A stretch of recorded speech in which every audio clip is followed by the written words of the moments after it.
Hello. आज होतं आमच्या घरच्या बाप्पाचं आगमन. आम्ही दरवर्षीप्रमाणे यावर्षीही रात्रीच मूर्ती आणून ठेवली होती, कारण भटजी आमच्याकडे पहाटे 2 वाजताच्या पण आधी येतात. म्हणून आम्ही रात्रीच बाप्पाला आमच्या घरी आणतो. तितकाच जास्त टाईम बाप्पा आमच्या सोबत राहतो. आमच्या मोठ्या आईने बाप्पाला ओवाळून घेतलं आणि मी पण ओवाळून बाप्पाचं स्वागत केलं. बाप्पाचं स्वागत करायला शिव कसा मागे पडणार, म्हणून शिवने तर बाप्पाला डोक्यावरच उचलून घेतलं.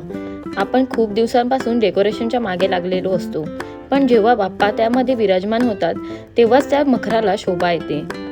बाप्पाची प्रतिष्ठापना केली आणि पप्पांनी नैवेद्य दाखवला. मग सर्वजण आरती घेण्यासाठी आले होते.